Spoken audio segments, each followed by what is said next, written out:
Өтірігіме елдің бәрі сеніп қалды. Олжасымды туып алғаным үлкен олжа болды. Болған оқиға. Тұрмысқа шығып 3 қызымды дүниеге әкелген соң күйеуім қайтыс болды. Сонымен балаларды жеткізейін деп басымды тауға да, тасқа да ұрдым. Ақша табудың қамымен базарға шықтым. Күнделікті тапқан табысым азық-түліктен артылмайды. Содан банктен несие алып, саудамен тыңғылықты айналысуды жөн көрдім.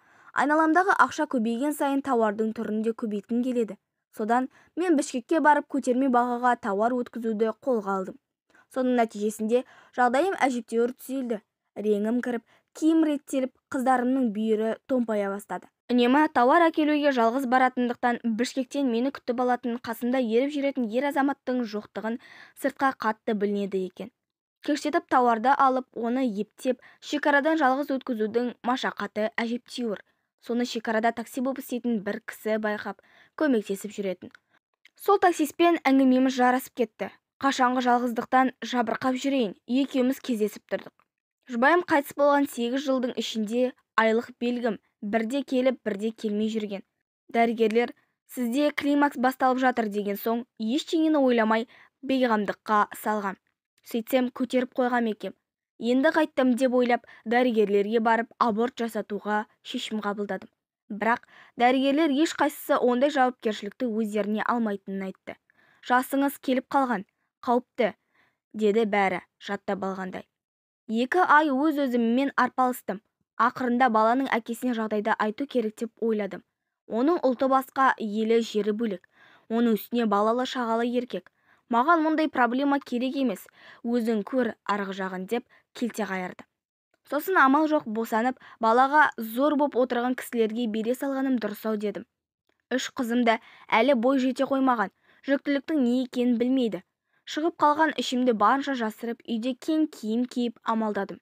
Босанатын уақытым жақындады-ау дегенде, ауылдағы сіңілімді шақырып, мен 3 аптаға Бурабайға курортқа кетіп барамын. Тегін жолдама шығып тұр деп, бүкіл сауданы соған табыстадым. Ал шын мәнінде қаладан бір пәтер жалдап тұра бастадым. Осы 3 аптада жанымды қоярға жер таппай қиналғанымды жеткізе алмаймын. 3 қызымды ойладым. Сауданы уайымдағаным тағы бар. Іштегі баланың тағдыры өз алдына бір қайғы. Сөйтіп жүріп шекесі торсықтай ұл таптым. Бұрын күйеуім тірі кезінде, енді бір ұл туып берсең, арманым жоқ деп қиялдаушы еді. Алайда Алла тағаланың есебі басқа екен. Өмірден ерте кетті. Некесіз туылса да өзегімді жарып шыққан кішкентай сәбиді беруге көзім қимай қалды. Перзентханадан шығып, жалдамалы пәтерде тағы бір апта жаттым. 3 қызыма не айтам, қайын жұртым білсе не дейді деген уайымнан сүтім де тартылып қалған. Не болса да өз баламды өзектеп теппейін деп шешіп үйіме оралдым. Бірақ не айтарымды әлі ойластырған жоқпын. Миым сағат сияқты тық-тықтап, неше түрлі қиынсыз өтіріктерді ойластырып жатыр. Кіп-кішкентай тәмпіш мұрын баланы көтеріп үйге кіргенде 3 қызым аптырап тұрып қалды. Мама, мынау кім? Деді үшеуі жарыса.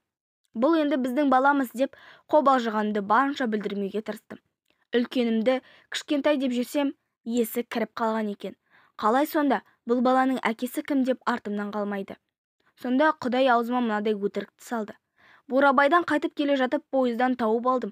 Түнде ұйықтап қалғанмын. Азанда тұрсам шешесі тастап қашып кетіпті. Обал болмасын деп үйге әкелдім. Асырап алсақ қалай дейсіңдер? Осы сөзімді күткенде 3 қызым ешкімге бермеңізші, өзіміз қараймыз деп жамырап кетті. Құрастырған өтірігімнің удачно шыққанына өзім де қуанып кеттім. Үйге келген туған туыстың бәріне осыны айттым. Мына 3 қыз ертең тұрмысқа шығып кетсе, жалғыз өзім қалам ба? Бұл баланы Құдай маған әдейі бұйыртып тұрған шығар. Пойызда тастап кетуге көзім қимады. Ақша беріп, құжаттарын өзім туралатып аламын, деп соқтым. Бұл сөзімді бәрі қоштады. Олай болса бұл бала Олжабай болды ғой. Атын Олжабай деп қой деп ақыл айтты. Бірақ 3 әпкесі Олжас деген есімді таңдады. Содан бері арада 9 жыл уақыт өтіпті. Олжасым 4-ші сыныпта оқып жатыр. Үлкен қызымды ұзаттым. Екіншісі шетелде оқып жатыр. Кезінде ақмақтықпен түсік жасатып немесе баламды басқа біреуге беріп жібергеніме қазір қуанамын. Олжасым өте зерек, математик болып өсіп келеді. 3 қызыма төркін болып отыратынын ойласам, елжіреп кетемін.